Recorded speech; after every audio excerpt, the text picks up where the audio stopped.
आदाब नाज़रीन, तख्लीक कार का ताज़ा शुमारा लेकर हम हाजिर हैं। चूँकि आज मुहर्रमुल हराम की नवी तारीख है, इस हवाले से सईद रशीद जौहर के चंद अशआर आप सब की खिदमत में। खुल्दे बरी की रौनको जीनत हुसैन है, खुल्दे बरी की जीनत रौनको जीनत हुसैन है, मजहब मेरा ईमान व अकीदत हुसैन है। मोमिन का है ईमान मोमिन का है ईमान, मुसलमान का दीन है, तफसील में जाए तो शरीयत हुसैन है। यूं खून से सींचा है जो गुलजार मुस्तफ़ा, हर दौर में मुस्लिम की हकीकत हुसैन है।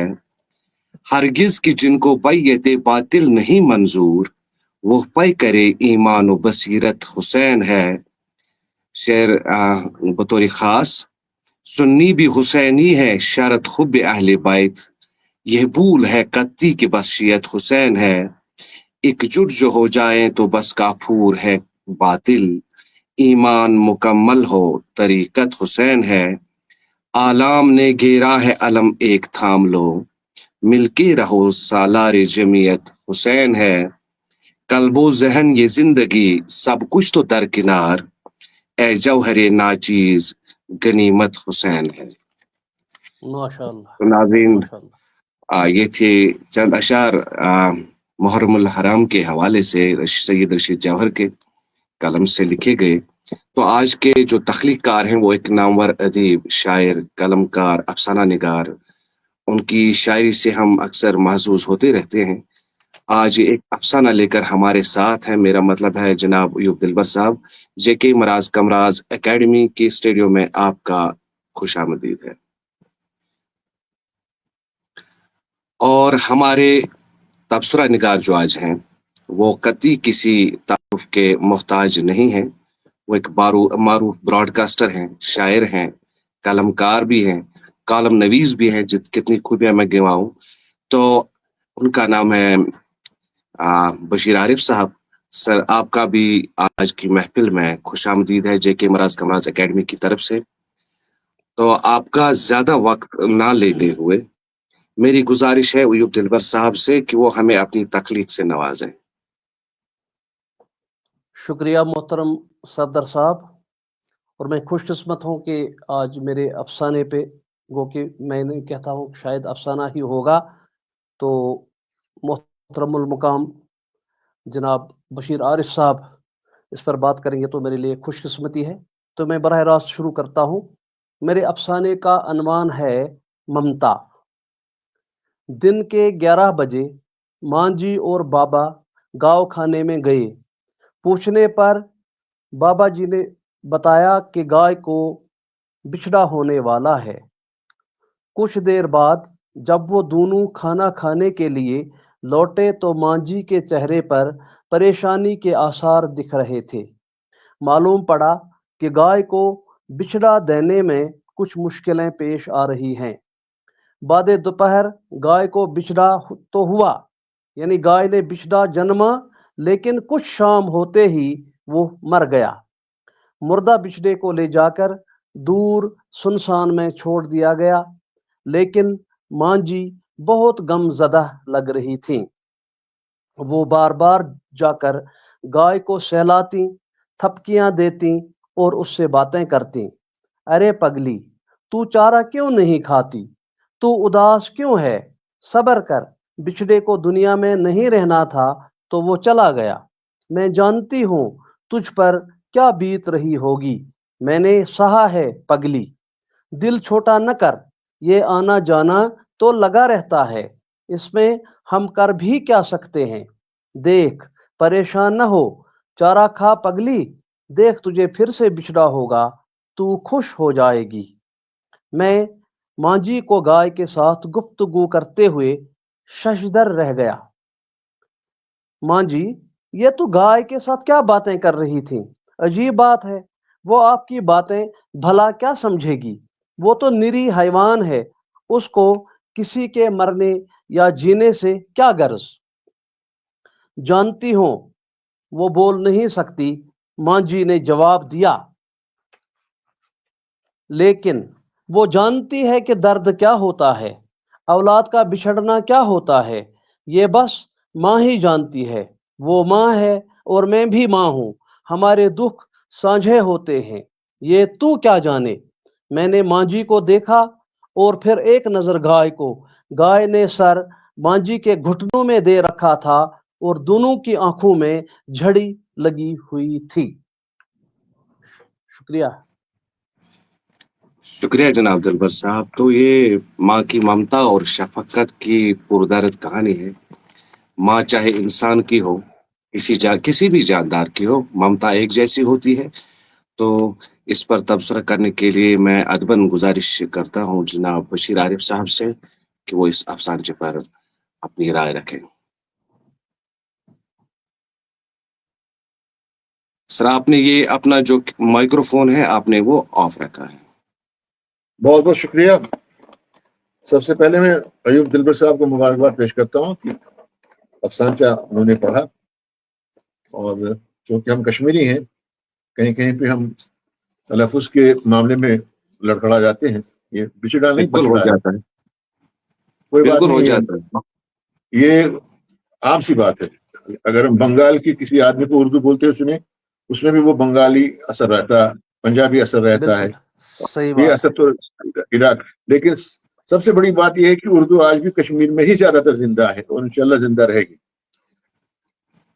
अफसाने की कुछ जुजियात होती हैं, प्लॉट, मरकजी ख्याल, किरदार, जमान मकान, कि ये किस सन में और किस मौके पे या किस महरे वकूम में बयान किया गया है। यहाँ पर सीधे सीधे पता चलता है कि ये गाँव का एक माहौल है। वहाँ पे गाय है जो बछड़ा जनने वाली है, लेकिन वो मर जाता है या मरा हुआ पैदा होता है। बाद में उसको ले जाके दूर सुनसान जगह पे ले जाके दफन कर देते हैं या जो भी होता है, और वो बिल्कुल चारा नहीं खाती है। लाजिब सी बात है, औलाद का दुख दर्द तो जानवर भी समझते हैं। मुझे याद है वो वीडियो आपने भी देखा होगा यूट्यूब से, एक भैंस कब बछड़ा होता है, बच्चा पैदा होता है, और जो ही बच्चा पैदा होता है एक शेरनी आती है दौड़ते हुए जंगल में, लेकिन भैंस भाग जाती है, अपने बच्चों को वहीं नीचे जमीन पे छोड़ जाती है। अब सब सोचते हैं शायद ये शेरनी उसको खा जाएगी, लेकिन वो उसको सूंघते सूंघते सूंघ लेती है और उसको चाटने लगती है, क्योंकि हर जानवर अपने बच्चे को, पैदा होने बच्चे को चाटता है। उसको चाटने लगती है और वो खड़ा हो जाता है। उसके बाद दूर से 2-3 शेर और आ जाते हैं, इसी वजह से कि वो शायद उसको खा ले, लेकिन ये शेरनी उन पे झपट पड़ती है, उसे खाने नहीं देती, उसको घेरे में ले जाके भगा देती है और वो अपनी माँ से जाके मिल लेता है। सब कहने लगे ये क्या मामला है? तो मामला ये है, जब शेरनी भी बच्चा जनती है, उस वक्त जो बास, जो बू रहती है बच्चे के पैदाइशी के वक्त, वो यकसां रहती है। शेरनी को लगता है शायद ये मेरा ही बच्चा है, तो मैं इसको कैसे खाने दूं किसी को, या क्यों खाएगा कोई इसको। यहाँ जो ये गाय का बछड़ा है, ये बड़ा पुरअसर और दिल को छू लेने वाला मामला है। और आपने भी देखा होगा कि जो गाय होती है या जो भी हम जानवर पालते हैं घर में, मुर्गा हो, मुर्गी हो, बतख हो, कोई भी जानवर हो, हलाल हो, या जो हम कबूतर वगैरह पालते हैं, बिल्लियां पालते हैं, अगर वो भी कभी मौत का शिकार हो जाते हैं तो बड़ी तकलीफ होती है। अब जो जानवर दूध भी देता हो और वो गोबर भी देता हो और कई फायदे हों, जब वो निकल जाता है फैमिली में से, उसका बच्चा मर जाए तो बड़ी तकलीफ होती है। वो तकलीफ को इन्होंने यहाँ पे कोशिश की है कि इसमें समा दें इस कहानी में। कहानी उर्दू में है, और थोड़ा मैं ये कहूंगा कि अयूब दिलबर साहब, मैं गुस्ताखी करूंगा ये कहने के लिए, थोड़ा सा जबान को चुस्त दुरुस्त करने की जरूरत है। जबान जो किरदारों को आपने दी है, मतलब माँ किरदार को, वो ये तो बात दोपहर गाय ने बछड़ा तो जन्मा, लेकिन शाम होते ही वो मर गया। मुर्दा बछड़े को ले जाकर दूर संसार में छोड़ दिया गया, लेकिन माँ जी बहुत गमगीन लग रही थी। वो बार बार जाके गाय को सहलाती, थपकियां देती और उससे बातें करती। ये एक फितरी अमल है इंसान का کیونکہ وہ ماں ہی سمجھتی ہے درد دوسری ماں کا، بھلے سے وہ بے زبان ہو، اس کا درد سمجھتی ہے. مختصر افسانے کا ایک خاصہ یہ ہے کہ یہ چند الفاظ میں پوری کہانی بیان کر دیتا ہے. اب اگر اس کہانی کو آگے بڑھایا جائے تو گنجائش بھی ہے، لیکن یہ افسانہ اپنی جگہ پہ چست درست ہے ماشاءاللہ. اور پھر تھوڑا سا زبان کو نوک پلک سنبھالنے کی ضرورت ہے. ہم نے جو آج کل کے جو افسانے لکھے جاتے ہیں وہ بیانیہ اکثر ہوتے ہیں. مثال کے طور پہ ایک صاحب نے ہمیں ایک دن افسانہ سنایا. میں نے ان سے کہا کہ بھائی یہ کچھ سمجھ میں نہیں آیا، آپ کہنا کیا چاہتے ہیں؟ کہ لیں یہ مبہم طور پہ وہ آپ اس میں سے اپنی طرح سے نکال لیجئے کہ آپ کیا سمجھیں. میں کہا افسانہ کہا نا، افسانہ ایک گتھی ہوتا ہے، لیکن وہ سلجھنے والی گتھی بھی ہو اور سلجھانے والی گتھی بھی ہو تو سمجھ میں آ جائے. اب کہنا کچھ چاہتے ہیں اور کہہ کچھ رہے ہیں. جس طرح سے او ہنری کے افسانے ہیں، ہم ہمیشہ انگریزوں کی بات کرتے ہیں. ارے اپنے ہاں پریم ناتھ پردیسی، اختر محی جیسے افسانہ نگار گزرے ہیں، اردو کے پریم ناتھ در یا پریم ناتھ پردیسی. کیا آپ نے ان کا شاید پریم ناتھ پردیسی صاحب کا وہ بہتے چراغ مجموعہ پڑھا ہوگا. اس میں ایسی کہانیاں ہیں جو اگر مختصراً بھی پیش کی جائیں تو مکمل کہانی ہو جائے گی، لیکن وہ تفصیل سے کہانی لکھتے ہیں اور کہیں پر کہانی پڑھتے پڑھتے اوب نہیں جاتا ہے آدمی، یعنی ڈس انٹرسٹ نہیں ہوتا ہے، برابر وہ تجسس اور تحیر کا قائم رہتا ہے افسانہ پڑھتے ہوئے. آخر میں جو یہ ماں بھی روتی ہے اور پھر ایک نظر گائے کو دیکھ کے وہ گھٹنوں میں اس کے سر دیتی ہے، وہ بھی رونے لگتی ہے. یہ فطرت کا تقاضا ہے کہ اگر کئی مرتبہ آپ نے دیکھا ہوگا کہ کسی پالتو جانور کو اپنا مالک اگر گھونسا بھی مارے، تھپڑ بھی مارے وہ سر یوں کر کے اس کے پہلو میں دے دیتا ہے، کیونکہ اس کو پتا ہے یہ مالک مجھے مارتا نہیں، مجھ سے محبت کرتا ہے. یہاں بھی وہ ممتا کو جو آپ نے ممتا بڑا برمحل ہے اس کا کیا کہتے ہیں عنوان افسانے کا، افسانچے کا، تو ممتا برمحل ہے وہ عنوان افسانے کا. اور اس میں شروع میں نے کہا، اب بھی کہوں گا کہ زمان و مکان افسانے کی زمان ہے، یہ گاؤں کا ماحول ہے، مکان ہے، ایک گھر ہے جہاں گائے پالی گئی ہے اور اس کے بچڑا ہونے والا ہے، لیکن وہ مر جاتا ہے یا مرا ہوا پیدا ہوتا ہے. اس کے بعد اس کو دور لے جا کے وہ ڈسپوز کرتے ہیں، دفنا دیتے ہیں، کیا کرتے ہیں وہ بات کی بات ہے. لیکن یہ ہے کہ پھر یہ گائے رونے لگتی ہے، اس کو تھوڑا سا تھپڑیاں دیتی ہے گھر کی مالک کے، جو اس سے بڑی مانوس ہے. اور وہ گائے بھی اتنی مانوس ہے کہ وہ روتے روتے اس کے آنسو نکل جاتے ہیں اور وہ اس کے قدموں میں سر رکھ کے یا اس کے پہلوں میں سر رکھ کے رونے لگتی ہے. وہ ماں جی بھی رونے لگتی ہے. یہ فطرت کا تقاضا ہے.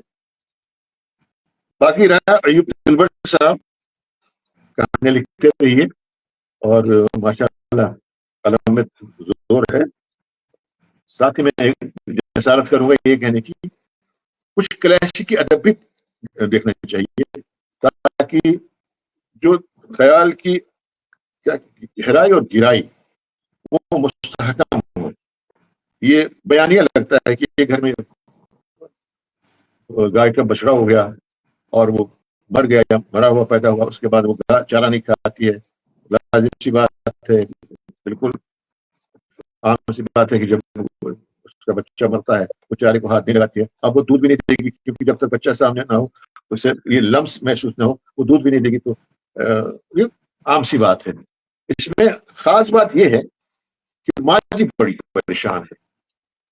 ماں پریشان ہے کیونکہ ماں ہے وہ یہ درد سمجھ سکتی ہے کہ گائے کا بچڑا مر گیا، اس کو کتنا درد محسوس ہوتا ہوگا. جی یوسف صاحب. جی سر. ایکچولی ماں جو ہے، ماں کی جگہ کوئی لے نہیں سکتا. تو ماں کے حوالے سے اگر انہوں نے بات کی ہے تو بہت بڑھیا بات کی. اب آپ کا جو کہنا ہے سر کہ یہ بیانیہ ہے، مجھے اس سے پوری طرح اتفاق ہے حوالے سے. جیسے کہ بہت خوبصورتی کے ساتھ عارف صاحب نے اپنی بات رکھی، اپنی تبصرہ کہ یہ تھا چند جملوں پہ. تو اگر یہ اپنی بات رکھ، ہمارے پاس بھی وقت ہے، آپ اپنی بات رکھ लिखते हैं। मैं दिलबर साहब, इससे पहले कि आप कुछ फरमाएं, मैं जी, जी, एक जी। चीज और अर्ज करूं। जी जी जी मैं इस कहानी को अगर मैं दोबारा लिखूं, इसी कहानी को मैं इसमें जी एक पहलू शामिल करूंगा, क्योंकि जी प्लॉट के हिस्से होते हैं, कोई चीज यहाँ आ जाए, कोई चीज वहां आ जाए। मैं इस कहानी को शुरू करता माजी के वावेला से, ये दिन के 11 बजे, ये भी यहाँ से बयान शुरू नहीं करता। मैं कहता कहानी माजी बहुत रो रही थी, ज़ारो कतार रोई जा रही थी, बच्चे उसको सहला रहे थे, चुप कराने की कोशिश कर रहे थे, लेकिन माजी किसी की भी नहीं सुन रही थी। उसे आज अपना अल्ताफ याद आया, या उसे अपना आज खोया हुआ बेटा याद आया, जो परसों गए, गुम हो गया, आज तक नहीं मिला। आज वो दर्द समझ सकती है। तो तुम्हें क्या हो गया, देखो ये भी आज इस बच्चे के लिए तरस रही है। तो एक तरह से कुछ ऐसे हो जाए कारी को सोचने पे मजबूर करे, और थोड़ा सा उसका दिल भी पसीज जाए, उसकी आंखों में भी नमी आ जाए। जी जी, मैं बहुत बहुत शुक्रिया। जी, मुझे याद है नवी जी सर, मुझे याद आया कि मैंने नवी जमात का जो कश्ताना लिखा है, शायद वो एक के पास वो बेल होता है, वो तेल निकालने के लिए होते थे पहले। तो उसका एक होता है, कोई रिश्तेदार उसका नहीं होता। आपने पढ़ा होगा, आपने गुजरा होगा। तो सब रिश्तेदार आते हैं मिलके उससे उसकी प्रॉपर्टी देखने के लिए आते हैं वगैरह। हालांकि उसमें भी एक शफकत होती है, मोहब्बत होती है। हाँ, अगर इसको थोड़ा और संवारा जाए तो ज्यादा बेहतर है। दिलबर साहब, बहुत बहुत शुक्रिया मोहतरम सफदर साहब। तो मैं ये कहूँगा कि मैं मरहून मिन्नत हूँ मोहतरम मुक़ाम जनाब बशीर आरिफ साहब का। इतने बड़े अफसाना निगार भी हैं, वो ड्रामेटिस्ट भी हैं, वो डायरेक्टर जनरल रहे हैं दूरदर्शन के, रेडियो कश्मीर के, और फिर एक मंझे हुए शायर भी हैं। बल्कि इनका एक कलाम जो मैं सुनता रहा हूँ गुलाम नबी शेख मरहूम की आवाज में, और वो फिर वहाँ पे कोई डोलमा है वो लद्दाख की, उन्होंने एक जी जी। तो मैं इनका तो ये, क्योंकि यहाँ पे इसको कहते हैं कि मुंह पे तारीफ तो नहीं है, लेकिन ये मैं जरूर कहूँगा, इसके बगैर मैं नहीं रह सकता, कि मैं इनका पहले से करना चाहता हूँ कि उन्होंने मेरी तवज्जो बहुत सारी चीजों की तरफ दिलाई। सबसे बड़ी बात जो है, जो अलमिया हम सबों के साथ ऑलमोस्ट लगा हुआ है, वो ये है कि हम कश्मीरी तर्ज की उर्दू बोलते हैं। इसमें कोई दो राय नहीं है। बिछड़ा होना चाहिए था और मैं बिछड़ा पड़ गया, तो ये तो जरूर है। तो इसको मुझे मान लेना चाहिए, और बल्कि शुक्रिया अदा करना चाहिए निशान की तरफ। बल्कि ये प्रोग्राम इसीलिए होते हैं जो एकेडमी की तरफ से हो रहे हैं, ताकि जो तख्लीक आगे आ जाए उसके हुस्न कुबू पर बात की जाए, उसका क्रिटिकल एप्रिसिएशन किया जाए, और उसके हर एक पहलू पर नजर दी जाए कि कहाँ पे इसके पहलू में वसत की गुंजाइश है, कहाँ पे इसको इम्प्रूव करने की गुंजाइश है। There is always scope for improvement, ये तो जरूर है। और मैं इंशाल्लाह इस पर काम करूंगा, और ये नसीहत में इंशाल्लाह जिंदगी भर अपने साथ रखूंगा। मोहतरम बशीर आरिफ साहब का ये एहसान अपने साथ रखूंगा कि उन्होंने मेरे कलाम पर, मेरे इस अफसाने पर बात की, और फिर मुझे भी कुछ बात इसकी जो समझ में आई।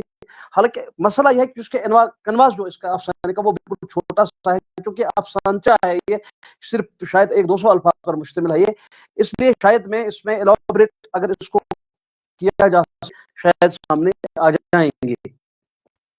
रही बात अफसानचों की, तो मैं इंशाल्लाह जैसे मोहतरम ने कहा कि मुझे कोशिश जारी रखनी चाहिए, और मैं इंशाल्लाह कोशिश जारी रखूंगा, लेकिन शर्त यह होगी कि अगर मुझे बशीर आरिफ साहब जैसे हमदर्द और अच्छी तनकीद करने वाले, जो मैंने सफदर साहब से कहा था कि मैंने कहा कि इस अफसाने पर इस पर खुल के बात की जाए, इसको बाज़ाब्ता तौर पर अगर इस अफसाने में मेरी खाल भी उधड़ जाती है तो इस पर मुझे खुशी होगी, तो मुझे खुशी होगी, क्योंकि मुझे पता चल जाएगा, क्योंकि वो दरअसल वो खाल उधड़ नहीं होता है, बल्कि वो समझाने की होती है। उस्ताद छड़ी इसलिए उठाता है कि ताकि शागिर्द की तरबियत हो जाए, शागिर्द अच्छी तरह समझ ली। इसलिए मैं ये समझता हूँ कि मेरे लिए खुशकिस्मती का मकाम है कि मोहतरम बशीर आरिफ साहब इन्होंने मेरे इस अफसाने ममता पर बात की। इसमें गुंजाइश है इसको फिर से संवारने की, इस पर फिर से इसके प्लॉट पर सोचने की, इसके کرداروں پر سوچنے کی، اس کے زمان و مکان کو شاید اور کینوس میں اور بڑا کرنے کے لیے میں اس پر ضرور کہوں گا. شاید اس میں کوئی ڈائلاگس کی اور بھی ضرورت پڑ جائے گی، میں اس کو انشاءاللہ دیکھنے کی کوشش کروں گا. میں انتہائی شکر گزار ہوں. میں کمراز اکیڈمی کے اس پلیٹ فارم کا شکر گزار ہوں کہ وہ ہمیں لوگوں کے ساتھ روبرو کراتے ہیں. شاید ہزاروں کی تعداد میں اس کے ویوز ہو جاتے ہیں. شاید یہ بھی پتہ چل جائے کہ ہاں ٹھیک ہے کہ افسانہ کیسے لکھا جاتا ہے. اگر مجھے بھی پتہ چل جاتا ہے شاید اور بھی اس میں سیکھ ہوگی، وہ بھی اس میں سیکھ پائیں گے. اور خاص کر صفدر یوسف صاحب، مصرفہ قادر صاحبہ، ریاض احمد ریاض صاحب، اور بھی شبینا آرا جی، جو ان کے اینکرز ہیں اور پھر جو اس کے جملہ منتظمین ہیں، ان سبھی کا میں شکر گزار ہوں کہ انہوں نے کشمیر میں رہ کر کشمیریوں کو اور کشمیر سے باہر کے لوگوں کو بھی اس میں آ کر کے موقع دیتے ہیں. وہ اپنی من کی بات رکھتے ہیں، اپنے دل کی بات رکھتے ہیں، جو اپنی تخلیقوں کو آگے رکھتے ہیں. تو ان تخلیقات پر بات ہوتی رہتی ہے. تو اس طرح سے شاید ہمیں سیکھنے کا بھی موقع مل جاتا ہے. میں دل کی گہرائیوں سے بشیر عارف صاحب کا اور آج کے اس پروگرام کے اینکر صدر صاحب کا دل کی گہرائی سے شکریہ ادا کرتا ہوں. تو آپ کا بہت بہت شکریہ کہ آپ نے مجھے میرے افسانے پر بات کی اور مجھے کچھ سیکھنے کا موقع بھی فراہم کیا. میں ایک چیز کا ذکر کروں گا. نہیں آپ تو ماشاءاللہ اچھا لکھتے ہیں، لیکن میری صرف یہ صلاح ہے کہ آپ اس کو بیانیہ مت رکھیے. کہانی کو بیانیہ رکھیے گے تو وہ تو کہانی ہو جاتی ہے ایسے ہی، وہ آیا پھر گیا پھر بیٹھا وہ چل دیا. اس میں کہانی کا ان سے ذرا مان پڑ جاتا ہے. اگر میں اس کہانی کو لکھوں گا، میں اس کو ایسے لکھوں گا وہ کسی کی نہیں سن رہی تھی، سب اسے منانے کی کوشش کر رہے تھے، لیکن وہ چارے کو منہ نہیں لگا رہی تھی. کبھی ماں جی اس کو تھپکی دے کے چارہ سامنے کر دیتی تھی، لیکن ہوا کیا؟ بجڑا ہی تو مر گیا. ماں نے ٹوکا، کہا ایسا نہیں کہتے بجڑا ہی مر گیا. یاد نہیں ہے جو پڑوس میں وہ ہمارا ایک لڑکا گزر گیا تھا، پورا محلہ رات بھر روتا رہا، اس کی بھی اولاد ہے یہ. تو کہانی کا جو ابتدا ہے بہت اہم رہتا ہے، اور مڈل باڈی اور اختتام، یہ تین چیزیں کہانی میں بہت مرکزی. خیال، زمان و مکان، پلاٹ، کردار اور ڈائلاگ، یہ کہانی کے جزیات ہیں جو افسانہ کو افسانہ بنا دیتے ہیں. مختصر افسانہ کہتے ہیں. ایک مختصر افسانہ یہ بھی ہے کہ جہاز میں بیٹھا، پہلو میں ایک دوسری سواری بیٹھی، پوچھا کیا تم بھوت پریت پہ یقین رکھتے ہو؟ اس نے کہا نہیں. پوچھنے والا غائب ہو گیا. یہ سب سے شارٹیسٹ کہانی ہے. کیا تم بھوت پریت پہ یقین رکھتے ہو؟ اس نے کہا نہیں. پوچھنے والا غائب ہو گیا. اس طرح سے کئی کہانیاں ہیں. جو آسکر وائلڈ کی کہانی وہ ہے، آپ کو سنا دوں کہ فیصلہ یہ ہوا بیچ شہر میں جو مجسمہ کھڑا ہے یہ ٹریفک میں خلل ڈالتا ہے. طے ہوا کہ میونسپیلٹی اس کو ہٹا دے. میں اس کا جسٹ سناتا ہوں. ہٹا دے. ایک کبوتر آتا ہے، اس کو کہتا ہے کہ اب ہم کہاں ملیں گے، کیونکہ اس کو کل ہٹایا جائے گا. ہم کہاں ملیں گے؟ کہتا چلو دیکھتے ہیں. مجسمہ ہٹایا گیا، پیتل کا مجسمہ ہٹایا گیا. حاکم حکم دیتا ہے کہ اس کو پگھلا کے اس کی کچھ اور چیزیں بنا دی جائیں. وہ پگھلانے کے لیے بھیجا جاتا ہے، اور وہ کہتا ہے کہ وہ پگھل گیا. وہ نہیں پگھل رہا ہے، پوری طرح سے نہیں پگھل رہا ہے. پگھل گیا، نہیں پگھلا ابھی. اتنی دیر میں نہیں پگھلا. سر the whole statue is melting but it is hard as it melt. کیا جو کبوتر اشوک اس کو بیٹھے رہتے ہیں، اس کانسی کے دل میں جو محبت پیدا کر دی. تو یہ کہانی ہے آسکر وائلڈ کی. خوب کہانی. اس سے بہتر کہانیاں کشمیر میں لکھی گئی ہیں، کیونکہ ہماری پہنچ کم ہے، ریچ کم ہے، آڈینس کی ریڈرشپ کی بہت کم ریچ ہے. اور اگر ہماری کہانیاں جو لکھی گئی ہیں آج تک، اگر ان کا ترجمہ دنیا کی باقی زبانوں میں کیا جائے تو ہمارا نام بھی پورے برصغیر میں کیا پوری دنیا میں ہمارا نام گونجے گا. پورے برصغیر میں. تو پنسی نردوش کی کشمیری کہانیاں ہوں، فاروق مسعودی کی ہو، فیض کل بھارتی کی ہو، اختر محی الدین کی ہو، یا بشیر شاہ کی ہو، نور شاہ کی ہو، علی محمد لون کی ہو، پریمناتھ دھر کی ہو، پریمناتھ پردیسی کی ہو، تو یہ ہمارے اساتذہ رہے ہیں. ہمیں ان کی کہانیوں کو کا مطالعہ بھی کرنا چاہیے تاکہ ہمیں یہ پتہ چلے परदेसी की कहानी है इनाम नहीं है उसका इनाम, उसमें यह है कि झील वुलर में वो सैलानी सयाह सैर के लिए आते हैं और बीच झील में पहुंच के जब नाव पहुंचती है तो हवा चलने लगती है बहुत तेज, और शिकारने वाला उनसे कहता है बाबू बाबू कुछ इसमें दान दक्षिणा डाल दीजिए, कुछ दान दक्षिणा डाल दीजिए इसमें। ये वुलर का राजा गुस्सा हो गया, वुलर का राजा खैर करेगा, तो वो चेन निकाल के मंगलसूत्र निकाल के दरिया में फेंक देती है, सब निकाल देती है, कान की बालियां निकालती है वो फेंक देती है, और वो जैसे तैसे नाव को चला के किनारे लगा देता है, और बोटमैन सुकून का सांस लेता है, शुक्र अल्लाह का कि सब इसको इनाम तो दो, उसने हमारी जान बचाई। अब देखिए पंच लाइन क्या है, पंच लाइन है वो उसका शौहर कहता है चुप पे पगली, ये तो अभी इसको इनाम दे दिया तुमने, देखो कितना सोना तुमने दरिया में फेंक दिया, ये अभी जाके वो निकाल लेगा, ड्रामा कर रहा था हमारे साथ। ये कहानी है, यानी आखिर ऐसी पंच लाइन मार देता है वो राइटर कि आदमी सोचने पे मजबूर हो जाता है। तो माशाल्लाह आपकी कहानी में बहुत अच्छी कहानी है माशाल्लाह। आप यह ना सोचे कि आप हम तनकीर बराए तनकीर कर रहे हैं, तनकीर बराए तामीर होनी चाहिए। नहीं बिल्कुल, आप इसको थोड़ा सा इसकी प्लॉट की जो तरतीब है वो थोड़ा सा चेंज कर दीजिए। मिसाल के तौर पे कहानी अगर मैंने माजी को गाय से बातें करते सुना, क्या अच्छी बात है, माँ के दिमाग ठीक है होने वाला था, माँ गाय को मना रही है, अच्छा पड़ोसन कहती है और अपनी दुल्हन को अपनी बहू को नहीं मनाती है जब वो रूठती है, गाय को मनाने चलिए। देखो कैसे लोग हैं ये, गाय को मनाने चलिए, तुम्हें क्या पता गाय को क्यों मना रहे हैं, गाय का बछड़ा मर गया, इसकी औलाद मर गई। तो कहानी में जरा तो ये क्या कहते हैं की आएगी, इसकी नोक पलक संभालने की जरूरत है। बाकी कहानी बहुत खूबसूरत है माशाल्लाह, बहुत खूबसूरत है जी। तो शुक्रिया आपका आरिफ साहब, आपका बहुत बहुत शुक्रिया, क्योंकि आपकी जो बातें बहुत मुद्दलल बातें आपने की और हमें बहुत सीख मिली। तो दिलबर साहब ने भी बहुत सारी कीमती बातें थी जो हमने भी सीख ली, नाज़रीन ने भी सीख ली होंगी, क्योंकि मैं भी कभी सोचता था कि मैं भी ये चंद एक अफसाने लिख डालूं, अब डर लगता है क्योंकि इसमें बहुत सारी बातें जो मुझे पता ही नहीं है, पहले सीखना पड़ेगा, आपको भेजनी पड़ेगी ताकि मैं पहले सीख लूं कि मैं इसमें क्या है, किस तरह लिखना है, प्लॉट कैसे बनाना है। मैं भी खुद तालिब इल्म हूँ, मैं भी सीखता हूँ आप जैसे नौजवानों से, आप जैसे दोस्तों से, वरना हमारे मौजूद जो मौजूद है वो के लिए तो सीखने की कोई उम्र नहीं होती है। तो आपका अफसाना जो है अफसाना जो था बहुत बढ़िया अफसाना था, कहीं कहीं पे प्लॉट के हवाले से या शुरुआत के हवाले से, क्लाइमैक्स के हवाले से जिस तरह आरिफ साहब ने बात की उस पर ध्यान देने की जरूरत है। जी सर। सफदर साहब, मैं ये कहना चाहता हूँ कि जो जैसे आपने कहा कि मैं ऐसा नहीं करूंगा, सीखने के लिए तैराकी दरिया में इंशाल्लाह मैं लिखूंगा, तो आरिफ साहब को भी बोलूंगा ताकि मेरी रहनुमाई हो सके। सरकार मेरे साहब की तरह तैराक होंगे, वो हमें जरूर सिखाएंगे। सुनिए, गिरते हैं शहसवार ही मैदान जंग में,